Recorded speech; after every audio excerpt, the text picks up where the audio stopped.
Hello everyone, welcome to study for NET. My name is Shalu Garg और हम कर रहे हैं अपने NTA UGC NET paper first की प्रिपरेशन, जिसमें हमने स्टार्ट किया है अपना टॉपिक कम्युनिकेशन यूनिट नंबर 4 जो है, जिसके हम 5 लेक्चर्स कंप्लीट कर चुके हैं। तो किसी ने भी वो लेक्चर्स नहीं देखे हैं तो प्लीज़ पहले उन लेक्चर्स को देख लीजिए। आज का हमारा टॉपिक है lecture number 6, characteristics of communication, कि कम्युनिकेशन की क्या क्या कैरेक्टरिस्टिक्स हैं, क्या क्या फीचर्स हैं, आज हम इसके बारे में पढ़ेंगे। उससे पहले किसी ने भी इस चैनल को सब्सक्राइब नहीं किया है तो प्लीज़ पहले चैनल को सब्सक्राइब कर लीजिए, ताकि आगे आने वाली वीडियोस के नोटिफिकेशन आपको पहले ही मिल जाएं। चलिए शुरू करते हैं आज का lecture number 6, characteristics of communication. इसमें हमारी फर्स्ट कैरेक्टरिस्टिक है communication is a continuous process.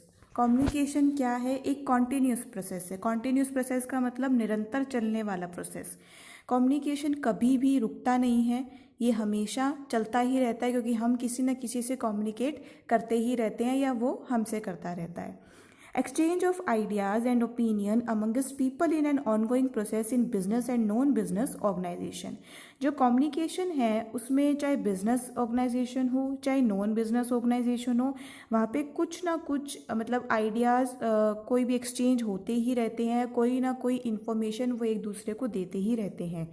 Continuous interaction promotes understanding and exchange of information relevant for decision making। अगर हम continuous interaction किसी से करते रहेंगे तो ये अंडरस्टैंडिंग को क्या करता है? प्रमोट करता है। इससे बेटर अंडरस्टैंड हम सामने वाले को कर सकते हैं, और कोई भी इंफॉर्मेशन का एक्सचेंज होना ये रिलेवेंट करता है कि हम इजीली कोई भी ऑर्गेनाइजेशन में डिसीजन मेकिंग का काम कर सकते हैं। तो कम्युनिकेशन कैसा प्रोसेस है? कॉन्टिन्यूस प्रोसेस है जो हमेशा निरंतर चलता रहता है, कभी भी ये रुकता नहीं है। क्योंकि क्या है कि किसी भी ऑर्गेनाइजेशन में लो या वैसे भी आप इनफॉर्मल वे में भी लो, कुछ ना कुछ इन्फॉर्मेशन हम सामने वाले को हमेशा देते रहते हैं या उनसे लेते रहते हैं। तो हम कह सकते हैं कि कम्युनिकेशन कैसा प्रोसेस है? कॉन्टिन्यूस। नेक्स्ट कैरेक्टरिस्टिक की बात करते हैं। Communication is all pervasive. Communication की सेकेंड कैरेक्टरिस्टिक्स है कम्युनिकेशन कैसा है? Pervasive. Communication is a pervasive activity. It takes place at 3 levels, top, middle, low, in all functional areas, production, finance, personal, sales of a business organization. अगर हम यहाँ पे business organisation की बात कर रहे हैं तो जो कम्युनिकेशन है वो तीनों लेवल्स पे क्या करता है? वर्क करता है।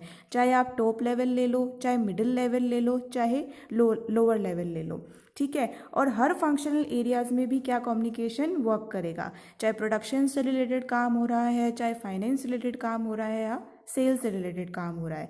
यहाँ पे हम बिजनेस ऑर्गेनाइजेशन की बात कर रहे हैं। वैसे भी चाहे कोई भी ऑर्गेनाइजेशन हो, भले आपका एजुकेशनल ऑर्गेनाइजेशन है, नॉन प्रॉफिटेबल ऑर्गेनाइजेशन है, वहाँ पे कम्युनिकेशन के ये फीचर्स रहेंगे ही रहेंगे। इसमें क्या होता है कि लोअर लेवल जो है वो इन्फॉर्मेशन मिडिल लेवल को प्रोवाइड करेगा, फिर मिडिल लेवल है वो टॉप लेवल को इन्फॉर्मेशन प्रोवाइड करेगा। उसके बाद में क्या होगा? कुछ ना कुछ डिसीजन मेकिंग दिया जाएगा टॉप लेवल के थ्रू। फिर वापस टॉप लेवल क्या करेगा? मिडिल लेवल को इन्फॉर्म करेगा, और मिडिल लेवल लोअर लेवल को इन्फॉर्म करेगा। तो ऐसे ही ये कम्युनिकेशन प्रोसेस चलता रहता है। इसीलिए हम कह सकते हैं ये कम्युनिकेशन क्या है? परवेसिव है। ये हुआ हमारा सेकेंड फीचर। नेक्स्ट फीचर की हम बात करते हैं, effective communication is a 2 way process. ये हम पहले भी पढ़ के आ चुके हैं कि इफेक्टिव कम्युनिकेशन तभी होगा जब वो क्या होगा? 2 वे प्रोसेस। मतलब वहाँ पे एक सेंडर होगा और दूसरा कौन होगा? रिसीवर होगा, ठीक है। Communication is 2 way process of understanding between 2 और मोर पर्सन्स, सेंडर एंड रिसीवर, ठीक है। कम्युनिकेशन क्या है? 2 वे प्रोसेस है, जहाँ पे 2 और 2 से ज़्यादा लोग होते हैं, उनके बीच में कुछ ना कुछ अंडरस्टैंडिंग होती है। एक सेंडर होता है और एक रिसीवर होता है। A person can not communicate with himself. एक जो पर्सन है वो खुद से कम्युनिकेट नहीं कर सकता। हमने अपने टाइप्स ऑफ कम्युनिकेशन में पढ़ा था इंट्रापर्सनल कम्युनिकेशन, जिसमें कोई भी इंसान अपने आप से बातें करता है। हाँ, वो अपने आप से बातें कर रहा है लेकिन वो कम्युनिकेट नहीं कर रहा है, तो उसको हम ये नहीं कह सकते कि वो इफेक्टिव कम्युनिकेशन है, क्योंकि उसको किसी भी सामने वाले पर्सन या मतलब इस चीज़ का फीडबैक नहीं मिल रहा है जो वो बात करना चाह रहा है। तो इफेक्टिव कम्युनिकेशन तभी माना जाएगा जब वो क्या होंगे? 2 वे प्रोसेस होंगे। 2 या 2 से ज़्यादा लोग आपस में जब बात करेंगे उसी को इफेक्टिव कम्युनिकेशन माना जाएगा। तो ये हो गई हमारी थर्ड कैरेक्टरिस्टिक्स कि इफेक्टिव कम्युनिकेशन हमेशा कैसा होगा, टू वे प्रोसेस होगा। नेक्स्ट कैरेक्टरिस्टिक्स की बात करते हैं हम। Communication is a dynamic process. Dynamic मतलब जो चेंज होता रहता है। Communication between sender and receiver takes different forms and medium depending upon their moods and behaviour. जो भी कम्युनिकेशन हमारे सेंडर और रिसीवर के बीच में होता है वो अलग अलग फॉर्म्स में और अलग अलग मीडियम पे होता है। ठीक है, जैसे मतलब किसी भी सेंडर का मूड कैसा है या उसका बिहेवियर कैसा है। मान लो मूड बहुत अच्छा है तो वो बहुत ज़्यादा इन्फॉर्मेशन रिसीवर को दे सकता है, लेकिन मान लो मूड खराब है और उसका मन नहीं है तो कम्युनिकेशन भी फिर उतना ही होगा। तो डायनामिक प्रोसेस से अपने मूड्स और बिहेवियर के थ्रू क्या है, फॉर्म्स और मीडियम्स चेंज होते रहते हैं। इट इज़ दस a dynamic process that keeps changing in different situation. इसीलिए हम कह सकते हैं कि कम्युनिकेशन क्या है, डायनामिक प्रोसेस है जो डिफरेंट डिफरेंट सिचुएशंस में क्या होता रहता है, चेंज होता रहता है। Next, communication changes are based on symmetry and complementary. जो भी हमारे कम्युनिकेशन में कुछ चेंजेस आते हैं वो किस पे बेस्ड होते हैं, सिमेट्री और कॉम्प्लीमेंट्री। अब सिमेट्री का मतलब क्या होता है, सिमेट्री का मतलब होता है सिमिलैरिटी, और कॉम्प्लीमेंट्री का मतलब क्या होता है, refers to difference in characteristics. Symmetry मतलब उसमें सिमिलर क्या है और कॉम्प्लीमेंट्री का मतलब उसमें डिफरेंसेस क्या है। जैसे इसमें पढ़ते हैं, symmetry refers to similarity and complementary refers to the difference in characteristics. अब यहाँ पे मैं एग्जांपल के थ्रू बात करूँ कि ये जो कम्युनिकेशन के चेंजेस है वो कैसे सिमेट्री और कॉम्प्लीमेंट्री पे बेस्ड होते हैं। जैसे एग्जांपल है, two students who are very good in mathematics will have a good communication relationship.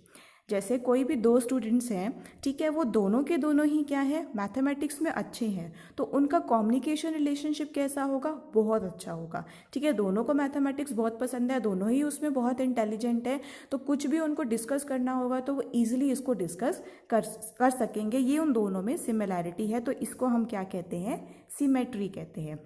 ठीक है, if there are two students, one is good in English but poor in mathematics and vice versa, then they may have good complementary communication relationship with each other because they compensate each other weakness.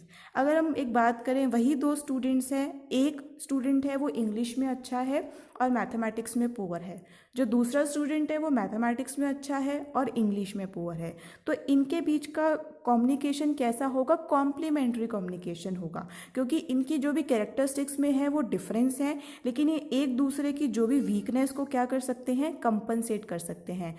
इसमें जिसकी English अच्छी है, ठीक है, और mathematics poor है, वो सामने वाले को इंग्लिश अच्छे से समझा सकता है और सामने वाला उसको मैथमेटिक्स अच्छे से समझा सकता है। तो इसीलिए वो दोनों एक दूसरे की वीकनेस को कंपनसेट करते हुए यहाँ पे अपना कम्युनिकेशन रिलेशनशिप एस्टैब्लिश करते हैं। तो यही होता है हमारा कम्युनिकेशन चेंजेस किस पे बेस्ड होता है, हमारे सिमेट्री पे और कॉम्प्लीमेंट्री पे। नेक्स्ट कैरेक्टरिस्टिक्स है हमारी, communication can also be conducted through gestures. ये हम फर्स्ट लेक्चर से ये डिस्कस करते आ रहे हैं कि जो भी कम्युनिकेशन है वो जेस्चर्स के थ्रू भी कंडक्ट किया जा सकता है। Communication should not necessary bye verbal और रिटन। ऐसा कोई ज़रूरी नहीं है कि सिर्फ हम बोल के या लिख के ही कम्युनिकेट कर सकते हैं। Nodding of heads, rolling of eyes, movement of lips etcetera are some of the gestures use to convey certain basic ideas. ठीक है, हम नॉन वर्बल जो हम टाइप्स ऑफ कम्युनिकेशन के पहले लेक्चर्स में पढ़कर आ चुके हैं कि नॉन वर्बल, वर्बल और रिटन कम्युनिकेशन क्या होता है। तो सिर्फ वर्बल और रिटन से ही कम्युनिकेट हम नहीं कर सकते, हम जेस्चर्स के थ्रू, मतलब सर को हिलाना, अपनी आइज़ को रोल करना, ठीक है, कुछ मतलब इशारों से बात को समझाना, तो ये कुछ जेस्चर्स हैं जिसमें हम कुछ बेसिक आइडियाज़ को क्या करते हैं, कुछ इन्फॉर्मेशन को कन्वे करते हैं। तो ये भी हमारी कम्युनिकेशन की क्या है, एक कैरेक्टरिस्टिक्स है। ठीक है, तो ये थी हमारी characteristics of communication. I hope आपको अच्छे से समझ में आया होगा कि कम्युनिकेशन कैसे होता है और इसके क्या क्या फीचर्स हैं। और अगर आपको टाइप्स ऑफ कम्युनिकेशन के लेक्चर्स आपने नहीं देखे हैं तो प्लीज़ पहले प्रीवियस वीडियो में वो लेक्चर्स देख लीजिए। और आज की वीडियो के लिए thank you for watching. I hope आपको वो अच्छे से समझ में आया होगा। तो मिलते हैं हम हमारी नेक्स्ट वीडियो में। और अगर किसी ने भी इस चैनल को सब्सक्राइब नहीं किया है तो प्लीज़ इस चैनल को सब्सक्राइब करें और मेरी वीडियोस को लाइक करें। मिलते हैं नेक्स्ट वीडियो में। Thank you.